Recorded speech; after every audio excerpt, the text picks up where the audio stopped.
My mission is simple, to make you money. I'm here to level the playing field for all investors. There's always a bull market somewhere, and I promise to help you find it. Mad Money starts now. Hey, I'm Cramer. Welcome to Mad Money. Welcome to Cramer. Other people want to make friends? I'm just trying to save you some money. My job is not just to entertain, but to educate, teach, put this whole thing in context. Call me, 1-800-743-CNBC, or tweet me at Jim Cramer. These red-hot IPOs are killing us. We won't escape the savage tech sell-off until investors realize that they just can't keep overpaying for new merchandise like Snowflake and every other deal this week. Because when they pay up for these new stocks, they have to sell something else, which I think is why we had another bad day. Dow dropped 245 points. S&P fell 1.12%, and the Nasdaq lost 1.07%. But at least it bounced from the lowest level, so some of the selling seemed to end. Yep, once again, we're reminded that the stock market is first and foremost a market. And markets are governed by supply and demand. Right now, the supply of new stock is overwhelming demand. So the whole market just gets hammered. Unless you've traded for a living, you might not realize how this works.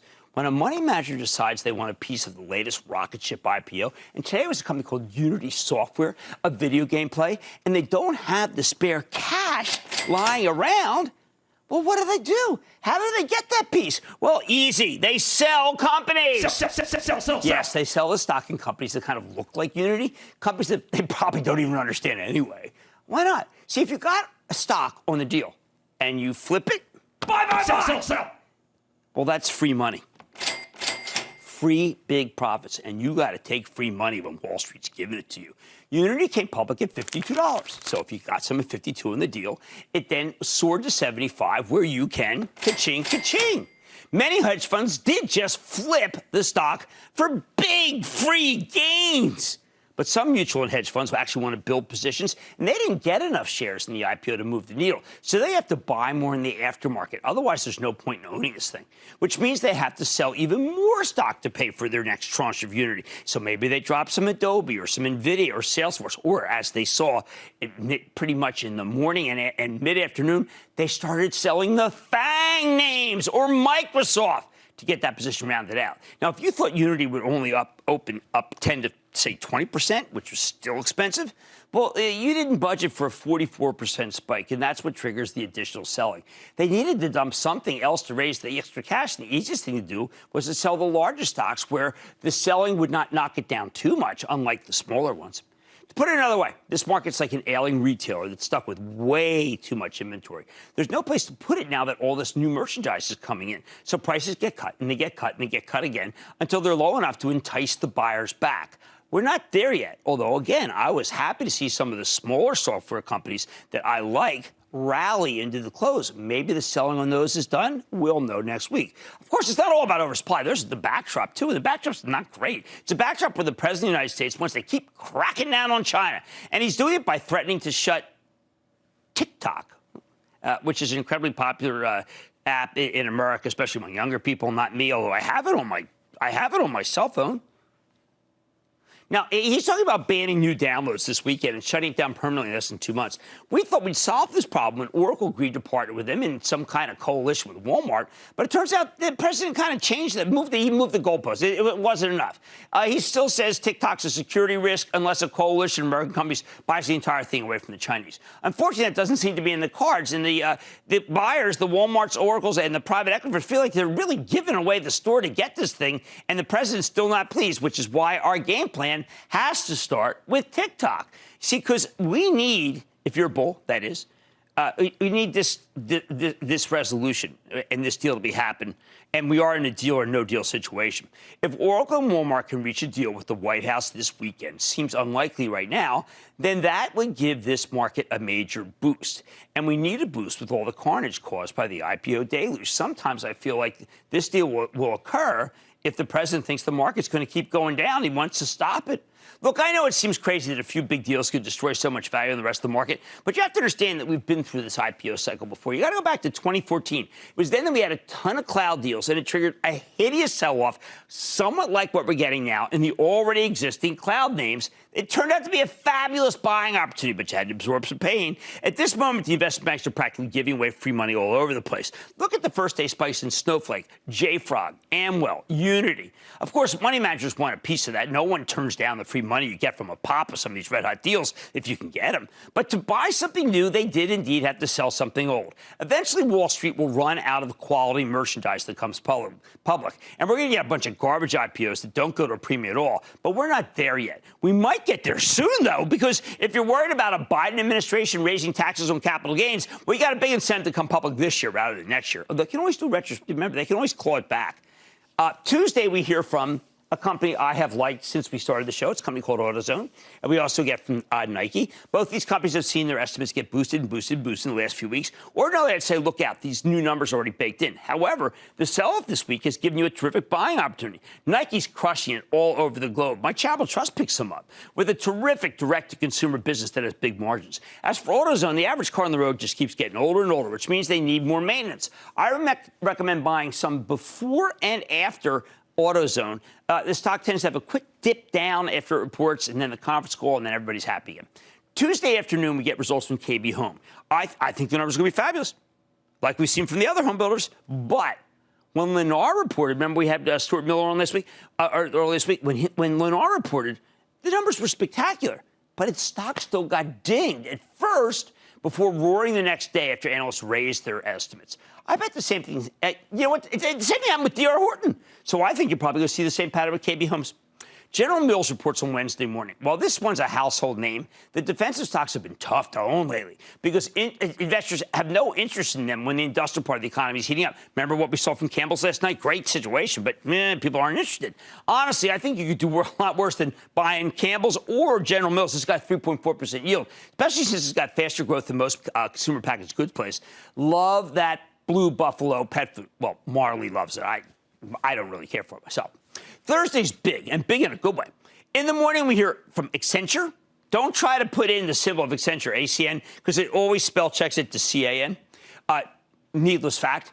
J-Bill, CarMax, and Darden. I like all four. Accenture helps big companies digitize. We know that business is on fire. J-Bill's a contract manufacturer that helps make devices for all sorts of electronic companies, including Apple. Boy, I wish I were in that business. CarMax sells used cars, and there's developing used car shortage. I'm going to be working that on next week. Finally, there's Darden, the parent of Olive Garden, which is called upgrade after upgrade. Why? Well, it's a sad story. It's because mom-and-pop competitors keep dropping like flies. Darden can survive the age of social distancing among tables. Most of its rivals can't, and when it gets cold, that outside dining, After the close, Cramer faved Costco reports. They've consistently delivered amazing numbers, but they're usually baked into the stock price. So it often goes down after the quarter, even as it tends to outperform pretty much everyone else in its class. If you don't own it already, I suggest waiting before you buy more. Secretly, I'm hoping for a special dividend, but it's no longer a secret because I just said it. Finally, on Friday, we get durable goods orders, and I think you're going to begin to see in aggregate what the FedExes and the Union Pacifics have been saying, and so many other transport, too. There is a boom in some cargoes that are made in the United States. If the number's too strong, a bunch of commentators will come on air and argue that the Fed has to change its stripes and start talking about eventually raising interest rates. Those people will be dead wrong, as usual, but Jimmy Chill has nothing more bad to say about them. The boom is limited to goods, not services, and the United States is still a service economy. Anyone who's worried about inflation right now is out of their mind.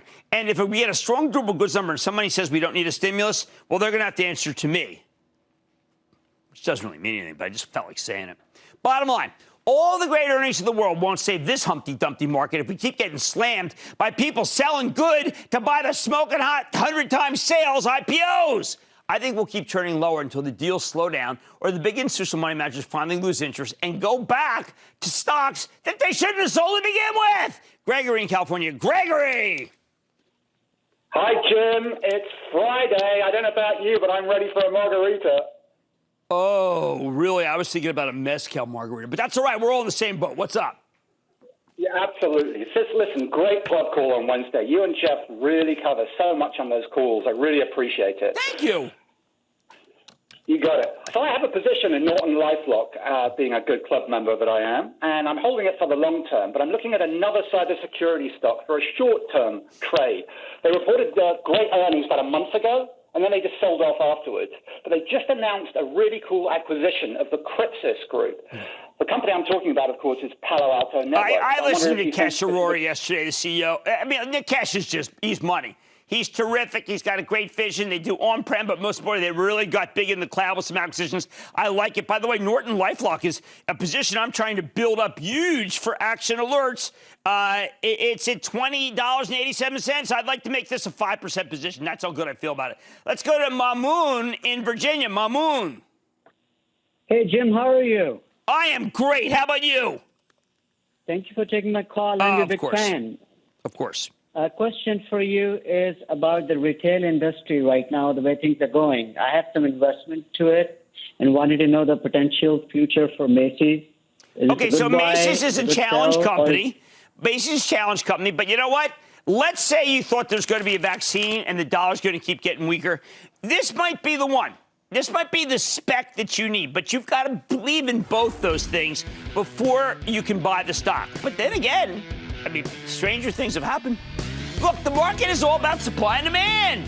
And right now, these red-hot IPOs are just hurting it because people want to sell anything to get in.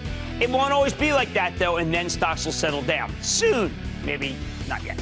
Oh, man, tonight, the CEO of Splunk has some advice for the new guard of data companies like Snowflake and Sumo Logic, and you're going to feel better knowing about how big data fits in.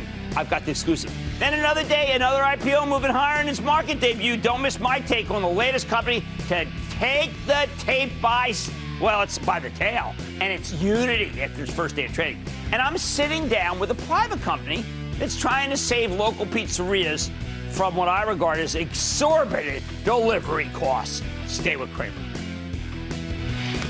Don't miss a second of Mad Money. Follow @Jim Cramer on Twitter. Have a question? Tweet Cramer. #MadTweets. Send Jim an email to madmoney@cnbc.com or give us a call at 1-800-743-CNBC. Miss something? Head to madmoney.cnbc.com.